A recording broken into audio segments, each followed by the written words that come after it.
All right, Jimmy Ott and Paul Stone talking college football with you every Tuesday and Thursday. Our friends over at the 10 with their Big Ten breakdowns on Wednesdays and Fridays. 4 straight days of college football picks, analysis, information right here, the College Sports Rush YouTube channel. Paul, I'm busy over here in South Louisiana and Baton Rouge, man. We got to get some winners because I got to help my alma mater and pay these coaches not to coach. So I mean, it is a new day in college football. Number 2 in the country. 15 days later, James Franklin gone with a $50 million payoff. Brian Kelly, top 5 in the country. 29 days later, gone with a $54 million tag as well. Let's get to some of those big ones. Let's go to Austin, Texas, and whoo, boy, Texas was on the ropes, down 17. Cowbells still ringing in the ears of the Longhorns there. And somehow, some way, they got out of it. 4th and 2 decision to punt the ball. So I know that sometimes the analytics can be a little bit extreme, but man, pay attention to the game flow. It's an offensive game. Nobody's stopping anybody, especially late in the game. But they punt, the punt return goes, and we know from there. But the big story here is Arch Manning. Well, he's obviously doesn't lack a whole lot of attention or publicity. We know about that, and has been a disappointment. I mean, the big Heisman favorite before the season, but let him play, man. He's still a first-year quarterback. He's just very ordinary at this point. He has the potential to be really, really good, but right now he's just kind of hit or miss. And so he was pulled from the game. He is in concussion protocol. And when I look at this line at 1.5, 44.5, Paul, this tells me that he's not playing. So could be wrong. I would have this closer to a touchdown. I think you have it kind of in between there if he was playing.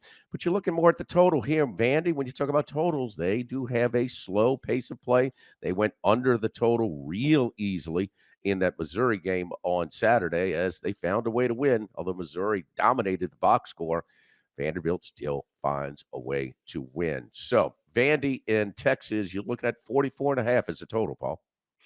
Yeah, I tell you, you mentioned it, Texas down 17 early in the fourth quarter.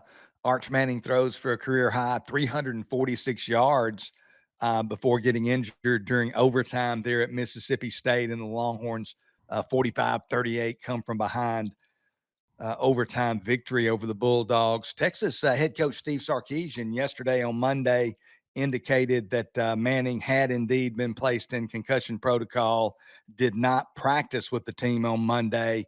Manning also did not attend Monday's press conference where he is normally present and available to the media for whatever that's worth.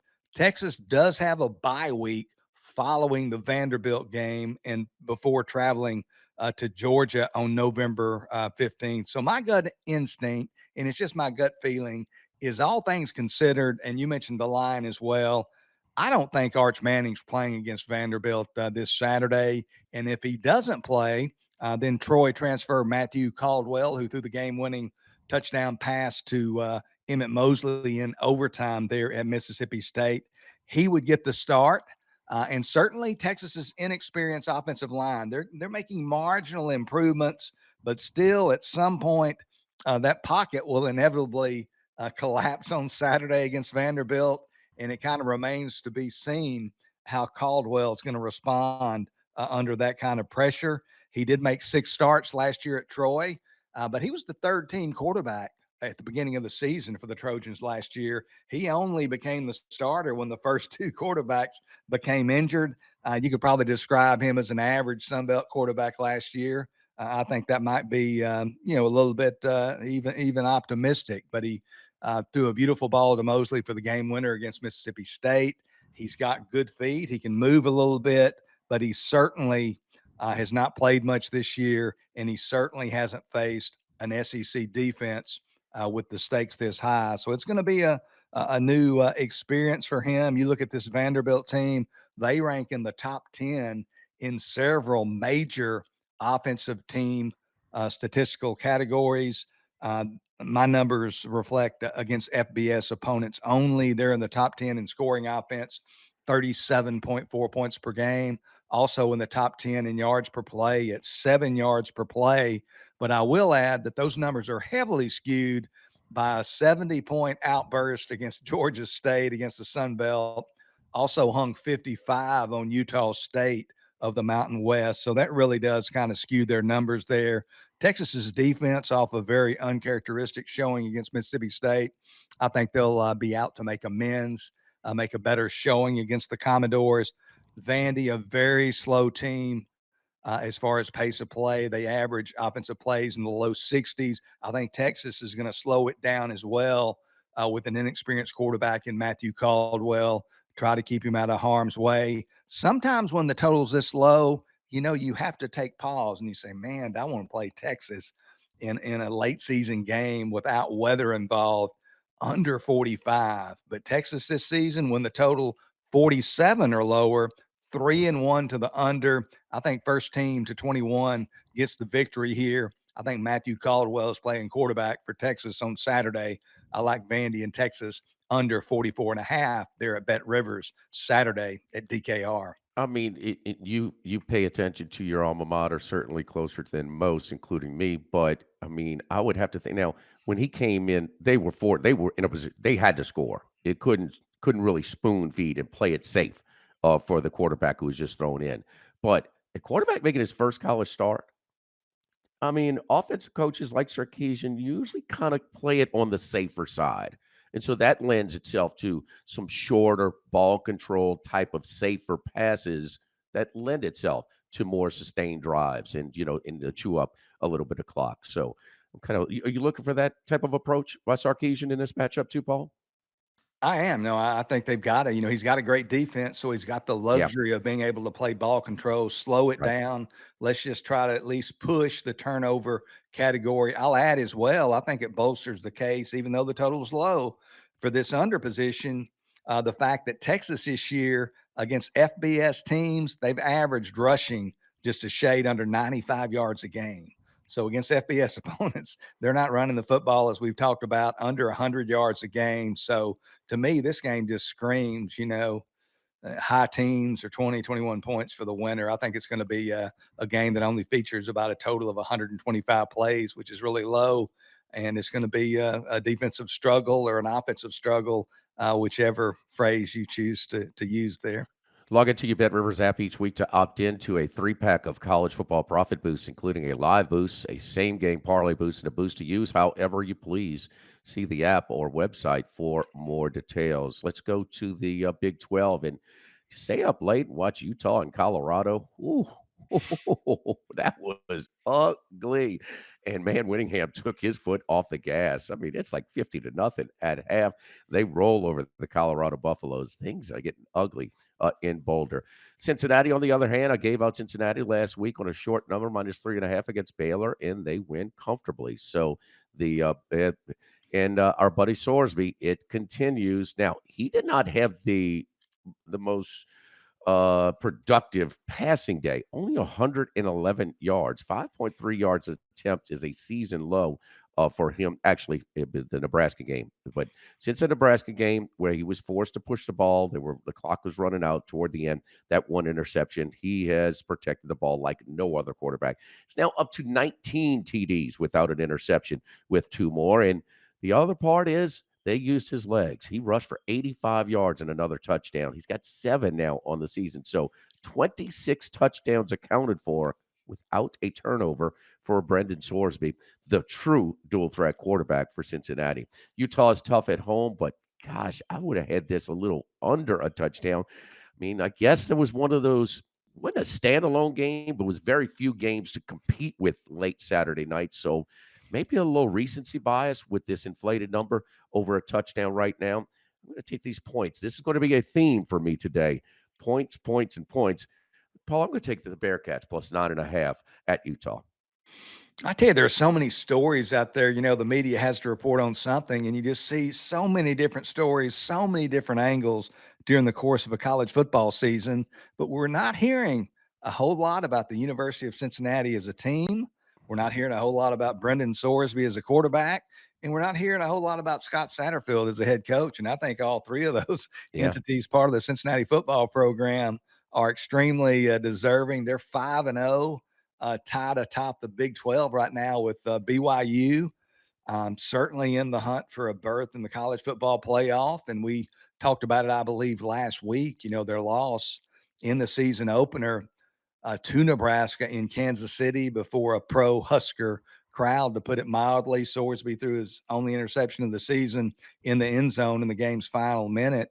But on the season, now 20 touchdown passes to one interception, just an incredible ratio there. And Cincinnati, again, there might not be a team flying more under the radar, in my opinion, than Cincinnati. If a person's patient, they might wait and see if they can get 10. Obviously, we're going to give you the goods on this Tuesday podcast early in the week. But if 10 shows up, boy, Cincinnati is really appetizing at that number, and going to be interesting to see how Cincinnati fares going out to Salt Lake City to play a very good Utah team on their home field. All right, so let's go to Rocky Top, Tennessee, and talk about Tennessee and Oklahoma. So the Vols, impressive at Commonwealth Stadium, where some teams like Ole Miss and others have gone and really struggled against Kentucky, but not the Tennessee Volunteers. They have owned that series, man. That traditional SEC Eastern Division series. Of course, there's no divisions anymore, but they played against each other for a long, long time. So now they're at home against Oklahoma here. And Paul, we talked about that Oklahoma Texas game, and we didn't think Mateer was going to play. He played. He was just really, I don't know if he hurt them more than he helped them in that game. And I know there's a big drop off normally to the backup quarterback, but I think they would have had a better chance against Texas if they would have just gone with the backup. But it is lingering. Has it set him back on his recovery? It sure looks that way, doesn't it? So he is just not performing at that level when he was the Heisman favorite for a short time earlier in the season, coming off that Michigan win and some other ones. Tennessee, their only loss at home, where the crowd's always good, and that's against the Georgia Bulldogs. And let's face it, they blew that one. They had that one easily. So kind of a short number here for Tennessee, -3 over Oklahoma, who was soundly beaten by the Ole Miss Rebels. Keep in mind, that's Ole Miss's Lane Kiffin's first win against a ranked team on the road in his tenure at Ole Miss. Tennessee, Paul, you're looking at the Vols, -3 at home. I tell you, I regress a little bit here, but you gotta love Lane Kiffin. He's on the field post game there in Norman, Oklahoma, chirping at Oklahoma players as they walk Yes, I mean, by. He's a oh, piece of work. but he's matured. That's yeah, okay, all He's right. he's still he's evolving. He's matured. No, that was funny. He's good for college football, whether you love him, like Yes, him, or yes. loathe him. He's a character. When I look at this Oklahoma team, Jimmy, I see a team that perhaps did its best work early. They're playing a quarterback, as you mentioned, who's at something clearly less than 100%. And in hindsight, they really didn't deserve to ascend all the way to number 5 in one of the major polls in the latter part of September. The Sooners largely got to that position based on victories at home against Michigan and Auburn in the month of September.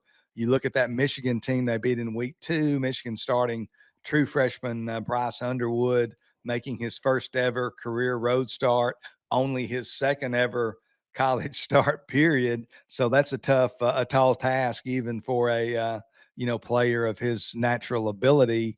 And then you look at that Auburn game, the 24-17 victory by Oklahoma. We've talked about it. They used the hideout play that was apparently a point of great conversation during the offseason to SEC officials, that they weren't going to allow it. It was communicated for some reason unknown. It got overlooked. The second and 22 touchdown pass stood. Ultimately, the margin of victory 24-17. The SEC office subsequently admits that we made a mistake there. That should have been nullified, but the past is the past. You look at Mateer. This is a guy who set out the Kent State game after he actually injured his thumb early in the Auburn game.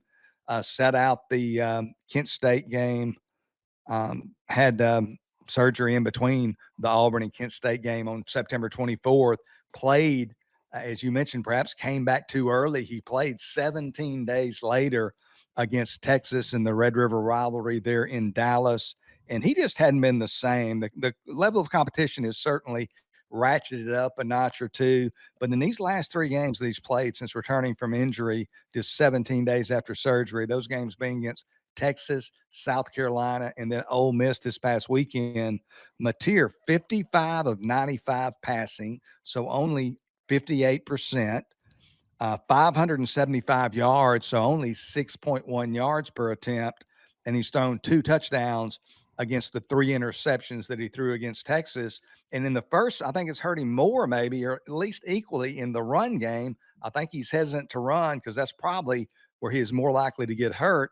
He had 190 yards rushing combined in the first 4 games of the season. The last 3, only 36 yards on 35 carries. So this is not the same John Mateer we saw early in the season. Tennessee, meanwhile, they've started to hit their stretch a little bit, hit their mark after that early season loss that you mentioned at home that they had under control. Probably should have won. They lose by 3 to the Bulldogs at home, and then they lose at Alabama a couple of weeks ago. They were poised, it looked like, to maybe cut the lead to a couple of points late in the first half. Aguilar throws the pick 6 to Alabama, and that pretty well did the Volunteers in there. But again, that passing game starting to click. I like the trajectory of this Tennessee team much more than I like the trajectory of this Oklahoma team. Tennessee at home, Oklahoma not as good as we thought. I like Tennessee minus a field goal over the Sooners. All right, players who place a qualifying same-game parlay of at least $10 on eligible college or pro football games will receive one standard entry into the weekly Squares game. Winning standard Squares will be awarded a prize of a $20 bonus bet. See the app website for more details. All right, double barrel pick for you here in this Big Ten matchup in Nebraska and USC. And, well, we know about USC.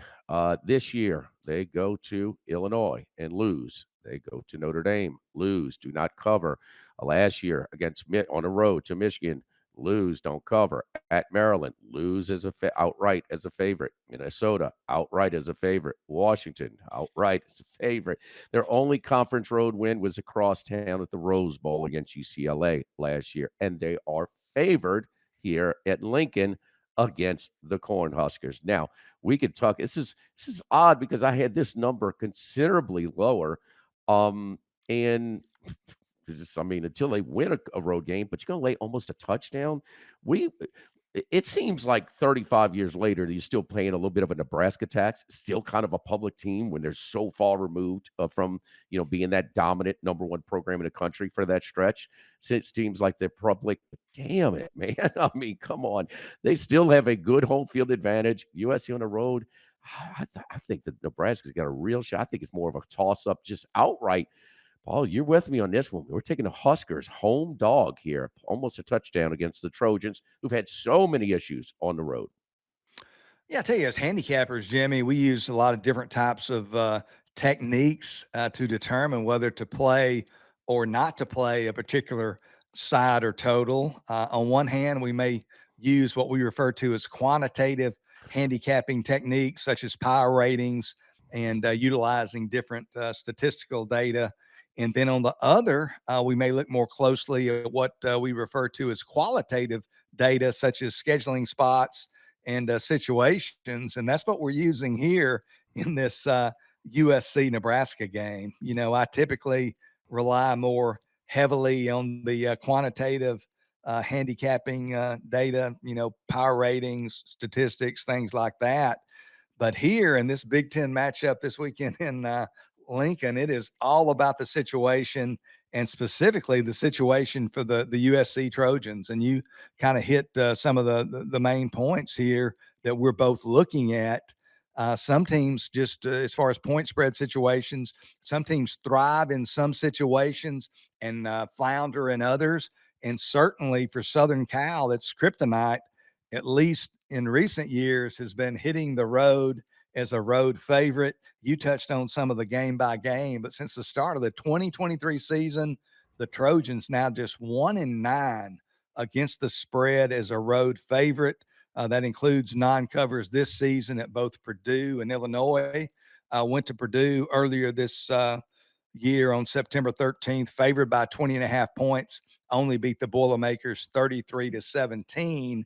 And then they traveled to Illinois a couple of weeks after that as a 7-point favorite, actually lost to the Fighting Illini outright 34-32. And you mentioned a number of those outright losses as a betting road favorite since the start of last season. So since the start of the 2024 season, USC's been a road favorite 7 times. They've lost 5 of those outright, and you went through those, I think, each game by Hmm. game. So, taking the opponent on the money line has also been profitable. Looking at some of the past results, you look at this Nebraska team, they're 6-2 on the year. But it has been a quite manageable schedule, to put it kindly. This past weekend, and they're tied. Northwestern comes back and ties them up at 21 in the fourth quarter. Nebraska needs a late touchdown to win that game 28-21. So I'm not just, I don't have great confidence in this Nebraska team.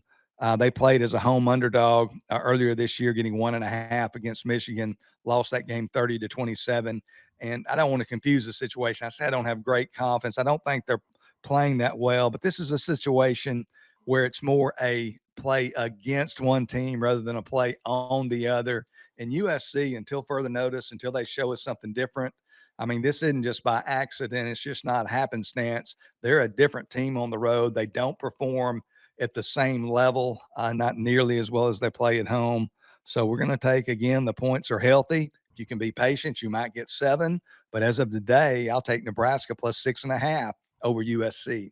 Yeah, and I'm failed to mention the USC win at Purdue, but they did not cover in that game, 33-17. It closed as a 20.5 point favorite. You look at Maeva, too, who statistically is having the best year anybody in college football is throwing the football. I mean, his yards per attempt are up there, but in 3 road games this year at at Notre Dame, at Illinois, and at Purdue. And Purdue is not a good defensive team by any stretch. Only 4 touchdowns and 3 interceptions in those 3 road games. So seems like when they get out of sunny Southern California, it affects their biggest strength, and that is their passing game with Maeva. Let's stay in the Big Ten, and of course, don't forget. That Doug, Greg, and Troy will have a much deeper breakdown than some of these Big Ten games we're throwing at. But the number one team in the country, the Ohio State Buckeyes, and Paul, I would have to think they're number one on your power ratings as well. And they've done it behind the number one defense in the country. Giving up less than 6 points a game this year are the Buckeyes. Man, with all that they lost from that national championship roster a year ago, they are still rolling. And look, Penn State, they're going to be, it's going to be noon. It's the big noon kickoff on Fox, and it'll be November. And Penn State will be looking for their first Power Four win of the season. Oh, I'm not making a case for Penn State to be super competitive, but 20.5. Ohio State's not exactly a team that's lighting it up on the offensive. Listen, this is dangerous territory, I understand, but man, 20.5 is just too damn many points. The great equalizer, a lot of professional experienced handicappers would say, is the point spread. And this one makes it much more interesting than the matchup itself. But Penn State, man, right there at Iowa in Iowa City, with tough place to play. We know about that. So I just think that it'd be a little bit more 20-7 type of game, 23-7, even 23-10, low scoring, ball control type of stuff here with Penn State just kind of hanging around just to cover that number. Penn State plus a 20.5, Paul, at Ohio State. I know that's dangerous territory, bucking the Buckeyes right now. Yeah, I only made the game 18, so not a whole lot of discrepancy between my number and the current number there at Bet Rivers. And I agree, man. Your eyes have to light up when you see a team, despite their troubles and the depth of those troubles this year, and losing their head coach, and now their third-year starting quarterback Drew Aller out for the year. They've had just one issue after another, but still, your eyes just have to beam when you see them essentially getting 3 touchdowns against anybody, even Ohio State. But my concern here is, even though recruiting has certainly changed in the NIL era, it's not so much regional as it used to be. It's who's got the biggest bag to offer in many cases, and then that knows no geographical boundaries. But they still have a lot of regional recruiting battles between Ohio State and Penn State. Those are neighboring contiguous states, and man, they compete for the same players year after year. And knowing Ryan Day, if he can tack one on and show that there's really show a recruit that, hey, man, We beat them by this much this year. Certainly 21 looks better than 14. So that's kind of my concern here. But it's going to be interesting, man. This is really an interesting game, even though it's not nearly the game that we anticipated it would be at the start of the season. It's going to be interesting to see with the backup quarterback and with the season just gone completely south, how much collective team psyche, how much um, tradition and just guts will Penn State bring to the table, because they really don't have a whole lot left to play for. But you would think anything they have left in the tank would be emptied on Saturday at Ohio Stadium. Everybody's got a lot of griping going on with the makeup and the mercenary aspect of the player, the roster building in college football, as opposed to just being loyal to old university, state U, whatever it is. But man, one of the things that's really fair is you perform, you put something on tape, you gonna get more money. I mean, you're gonna go from Incarnate Word to making, I don't know, like 6 million at the Miami in a couple of years. You're gonna go from Ferris State to go to Ole Miss and on your way to the playoff, if you can play. So I mean, going from just like Verse went from Albany College to Florida State to a great pro. I mean, it's so many misses in the college recruiting process. So many. They're so bent on the measurables that these guys that don't have, not quite as big or not quite as strong or whatever. No, they're just good football players. And hey, man, every player in that Penn State team is putting tape right now, whether it is for another opportunity in college or for the pros as well. So tape doesn't lie. And I'll tell you what, sometimes that's one of the bright spots of the new roster building for the college football in this new era. Last week we told you that, man, Rhett Lashley, that's a banana peel type of game, man, sandwich spot, and there are these type of sandwich spots.